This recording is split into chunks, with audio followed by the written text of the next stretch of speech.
30 days ago, I threw away every single skincare product from my bathroom shelf that cost more than $2, and I replaced my entire routine with Dollar Tree. Every cleanser, every serum, every moisturizer, every single thing that touched my face for the last month came from a Dollar Tree shelf. And today, I'm showing you my before and after photos, my actual skin analysis numbers, and I'm being completely honest about what happened. Because some of this surprised me in a good way, and some of it genuinely made me nervous at the time I was living through it. Before we get into it, let me tell you why I even did this. I've been buying Sephora skincare for years. My routine before this challenge was probably costing me somewhere around $200 a month, easily. Cleanser, toner, vitamin C serum, moisturizer, eye cream, sunscreen, the whole thing, all from the same 3 or 4 prestige brands everyone on this platform recommends to you constantly. And I started wondering, genuinely wondering, how much of what I'm paying for is actual performance sitting in the bottle, and how much of it is packaging, marketing, and a nice smell in a pretty jar sitting on my counter. So I decided to find out the hard way. 30 days, dollar store only, documented every single day, no cheating, no sneaking my old products back in when things got hard, no quiet exceptions I don't tell you about. Let me show you what my skin looked like on day 1, because you need this baseline to understand everything that comes after. Here's the photo. No filter, morning light, same spot by my window every single time I took a picture this entire month. Same distance from the camera, same time of day. Because I wanted this to actually be a fair comparison and not just cherry-picked good lighting at the very end to make the results look better than they were. You can see some texture on my forehead, a little bit of dullness under my eyes, and honestly my skin looked fine. It looked like normal 30-something skin that had been using expensive products for years. Not glowing, not glass skin, just fine. Nothing dramatic, nothing that screamed I desperately needed an intervention, which actually made this a harder test in a way, because I wasn't starting from a place of visible damage that any change might have obviously improved. Day 1, I walked into Dollar Tree with a list. I wanted a gentle cleanser, something with hyaluronic acid, a vitamin C option if they had one, a basic moisturizer, an eye cream, and sunscreen. I spent $19 total. $19 for what would have easily been $200 at Sephora for the same categories of products. I remember standing in the aisle thinking there's no way this is going to work. But I committed to it on camera, so here we go. No backing out now. My subscribers were already watching me buy this stuff. The first few days were honestly an adjustment period more than anything dramatic. The cleanser felt different. Thinner, less of that luxurious foaming texture I was used to. It got the job done. My face felt clean, but it didn't have that spa-like experience my old cleanser had. I want to be honest about that because texture and experience is genuinely part of what you're paying for at Sephora, and I don't want to pretend that difference disappears just because the underlying ingredients might be similar. That sensory gap is real, and I felt it every single morning for the first week, standing in my bathroom missing my old routine a little. By day 3, I noticed my skin was slightly tighter after cleansing than usual. Not painfully tight, just a little more pulled than I was used to. I made a note of it and kept going, because one thing I promised myself going into this is that I wasn't going to quit at the first sign of discomfort, because that's not a fair test. Your skin needs time to adjust to any new routine, expensive or cheap. That's just how skin works, and quitting on day 3 would have told us nothing useful about whether this could actually work long term. Days 4 through 7, things started to normalize. My skin adjusted to the new cleanser, the tightness went away, and I actually started to notice something I didn't expect. The moisturizer I picked up, the one built around ceramides, was leaving my skin feeling really soft by the end of the first week. Softer than I remembered feeling with my old routine, honestly. I took my day 7 photo and compared it side by side with day 1. And texture-wise, I could see a small improvement already. Nothing dramatic, but a real, visible difference in smoothness that I wasn't expecting so early on in a 30-day process. Week 1 wrapped up, and I sat down and did a little journal entry on camera, which I'm going to show you a clip of, where I basically said I was cautiously optimistic.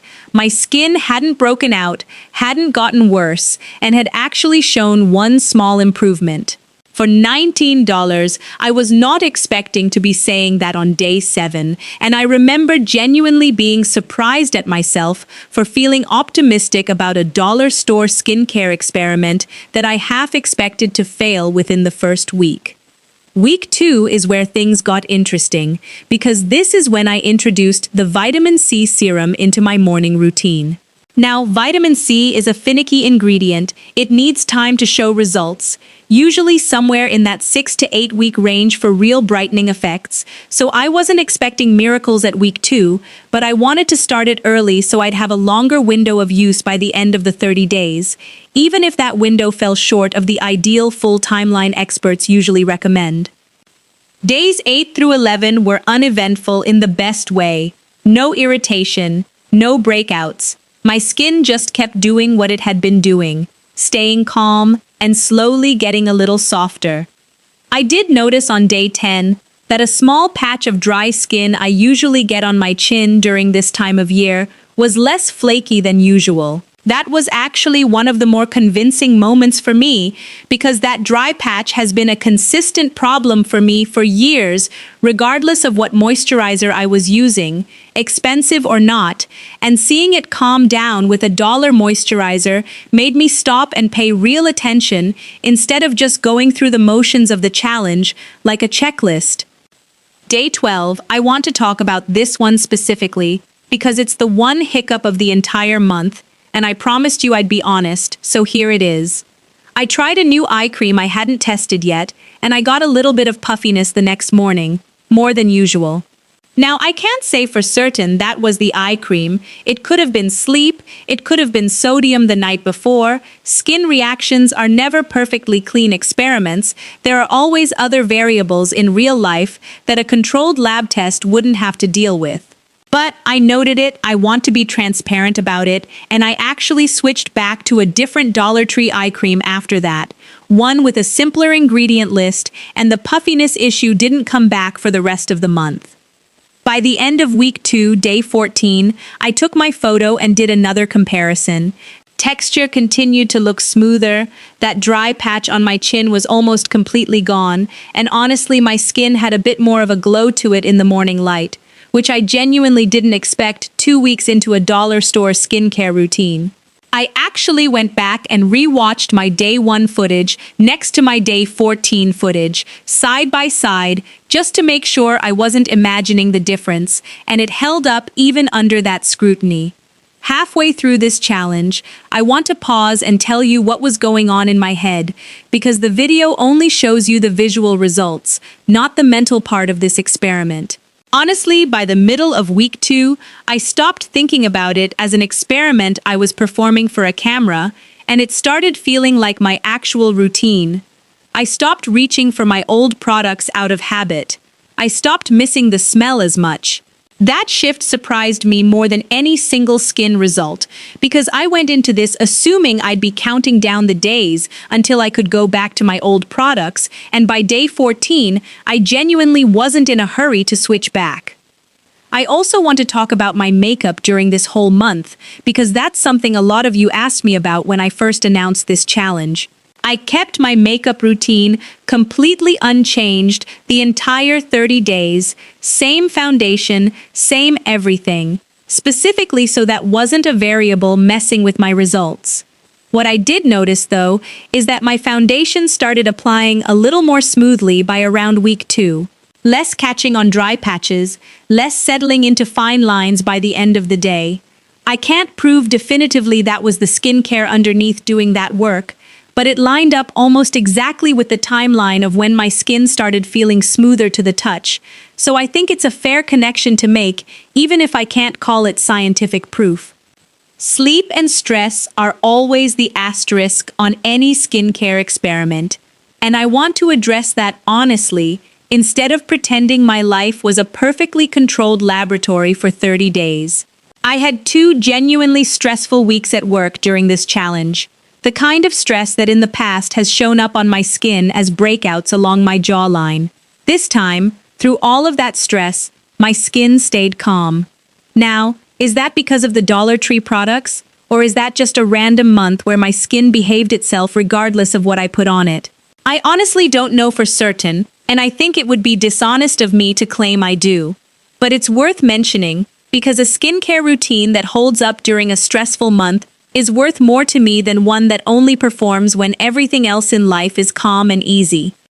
Week 3 is where I want to slow down, because this is the section a lot of you are going to care about most. Since this is right in that window where vitamin C and niacinamide really start to show their work according to how these ingredients typically behave over time based on everything I've read about them. Days 15 through 18, I kept my routine completely consistent. Same products, same order, same times of day, because consistency is the only way this kind of test actually means anything, and I didn't want to accidentally introduce a new variable halfway through that would muddy the results and make this whole video pointless. Day 18, I noticed something that actually made me stop and go back and look at earlier footage. The dullness I mentioned back on day 1, under my eyes and slightly across my cheeks, had visibly reduced. Not gone. I want to be clear about that. I'm not going to sit here and tell you a $19 routine erased years of dullness in 18 days. That would be dishonest, and it would set unrealistic expectations for anyone watching this and trying it themselves at home. But there was a real, visible difference in how much light my skin was reflecting, if that makes sense. Just a brighter overall look under the exact same lighting setup I'd been using the whole month. Nothing changed on the camera side. Days 19 through 22, I started paying closer attention to pores because the niacinamide serum I was using is specifically supposed to help with that over time with consistent use. And I have to say, under my normal ring light setup that I use for filming, my pores did look slightly more refined by day 22. Again, subtle, not a dramatic transformation, but a real trackable change that showed up consistently across multiple days of photos, not just a one-off good lighting day that I happened to catch on camera by accident. Day 23 was actually a fun day in this whole process because I had a friend over who has no idea what my skin normally looks like week to week. And without telling her anything about this challenge, I asked her if my skin looked different lately. She said I looked like I'd been sleeping better. I hadn't been sleeping any differently at all that week. Honestly, if anything, I'd been sleeping worse because of work. That was a genuinely validating moment for me on camera, because that's an unbiased outside opinion with zero context about what I was testing, and it lines up with what I was already seeing in my own photos every single morning. Days 24 and 25 I want to mention because this is where the little annoyances of the challenge started to show up more.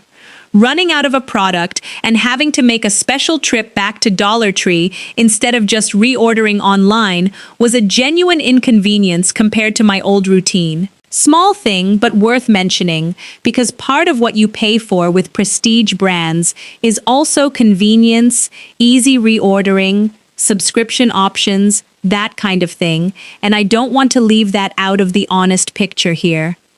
Week 4, the home stretch. Days 26 through 30. This is where I really wanted to nail down my final skin analysis, so I actually went and got one of those magnified skin analysis readings done, the kind that measures hydration levels, texture, and pore size with actual numbers instead of just my opinion or my camera's lighting, because I wanted something more objective than just me talking to a camera about how I felt my skin looked. I'm going to show you those numbers on screen right now, because I think this is the most objective piece of evidence in this entire video, more objective than any photo comparison could ever be on its own. My hydration level went up, compared to a reading I'd had done about 2 months before this challenge started, back when I was still using my full Sephora routine every single day without fail. That number genuinely surprised me because I walked into that appointment half expecting a bad result I'd have to admit to you on camera and eat my words about this whole idea. My pore size reading showed a small improvement as well. Nothing massive, but a real measurable change in the same direction my eyes had already been telling me all month long. Texture score also slightly improved, matching everything I'd already noticed by hand and by camera over the past few weeks. Day 30, the final photo. Same window, same lighting, same distance, same time of morning as day 1. I put the two photos side by side on screen right now so you can judge for yourself, because I don't want to just tell you it worked. I want you to actually see it and decide. The forehead texture I mentioned on day 1 looks smoother. The dullness under my eyes is visibly reduced. My skin has a bit more of an even tone across my cheeks than it did a month ago. It is not a dramatic, life-changing transformation, and I want to be really clear about that, because I don't think that's what actually happened here. What happened is a real, modest, measurable improvement, achieved for a fraction of what I was spending before. I also want to show you a close-up comparison of just my under-eye area specifically, because that was the region I was personally most skeptical about going into this. Under-eye skin is thinner, more sensitive, and usually the first place to show whether a routine is actually working or not. On day 1, there's visible dullness and a little bit of texture there. On day 30, under the exact same lighting, that area looks noticeably calmer and brighter to me. If there's one single before and after comparison in this entire video that convinced me this challenge was actually worth doing, it's this one. I also went back and reread the ingredient labels on everything I used this month, now that the challenge is over, just to fully understand what I'd actually been putting on my face for 30 days. And what stood out to me is that almost every single product I used contained at least one ingredient that shows up consistently in actual peer-reviewed skincare research: ceramides, niacinamide, hyaluronic acid, a vitamin C derivative. These aren't mystery ingredients, they're the same active ingredients showing up in expensive formulations, just without the elaborate marketing story wrapped around them. Now I want to be fair and balanced here, because I don't want this to feel like a dollar store commercial, and I don't want anyone walking away from this video thinking price never matters in skincare, because that's not what I'm saying at all. My vitamin C brightening results, while noticeable, were not as dramatic as what I remember experiencing with my old Prestige vitamin C serum over a similar time period years ago. And the overall sensory experience, the scent, the texture, the way the products felt going on, is genuinely a step down from what I was used to. If that experience matters a lot to you, and for some people it genuinely does, that's a real factor worth considering before you make a full switch like I did for this challenge.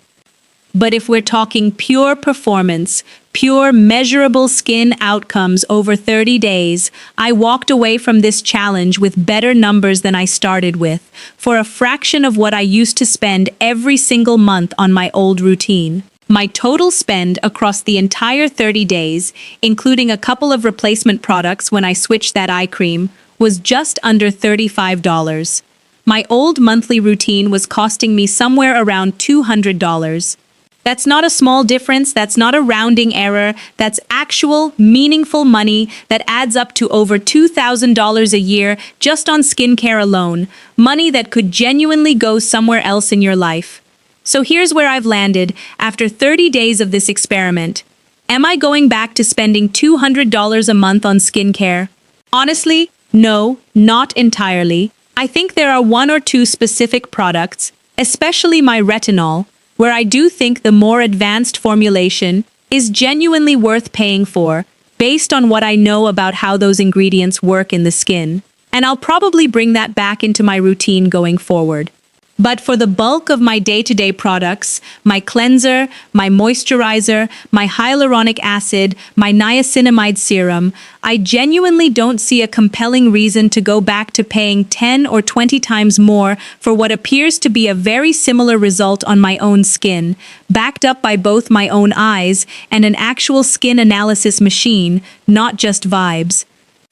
I know some of you watching this are going to say, results vary from person to person, and that's completely fair. Your skin isn't my skin, and what worked for me over these 30 days isn't a guarantee for anyone else watching this video.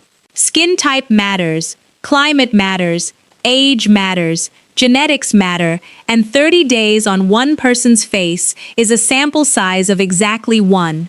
I'm not a dermatologist, and I'm not claiming this challenge is scientific proof of anything universal. But I wanted to actually run this experiment properly, with real before and after evidence and real numbers, instead of just telling you my opinion without showing my work, because I think that's the only honest way to talk about something like this that people are going to make real financial decisions based on. If you're thinking about trying something like this yourself, my honest advice is to start slow instead of doing a full swap like I did all at once. Pick one category, maybe just your moisturizer or just your cleanser, and give it 2 to 3 weeks before judging it, rather than replacing everything on day one like I did for the sake of this video. And always patch test anything new on a small area first, especially if you have sensitive skin or any known allergies, because what worked calmly for me over 30 days is not a guarantee of how your skin specifically will respond.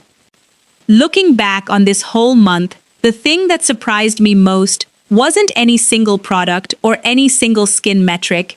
It was how much of my old spending habits were built on assumption rather than actual evidence. I had never once, in years of buying prestige skincare, sat down and directly compared it against a cheap alternative under controlled conditions like this. I was just trusting the price tag to mean quality, the way most of us are trained to. And this challenge, more than anything, taught me to question that assumption instead of just accepting it. If you want to see the exact products I used day by day and the full breakdown of what worked and what I switched out along the way, let me know in the comments and I'll put together a complete product list video with everything laid out clearly. And if you've done anything like this yourself, a full skincare swap or a similar budget challenge, I genuinely want to hear about your results too. Drop them below. I read every comment on these challenge videos, and I might feature some of your stories in a follow-up. Thanks so much for watching this whole journey with me, and I'll see you in the next one.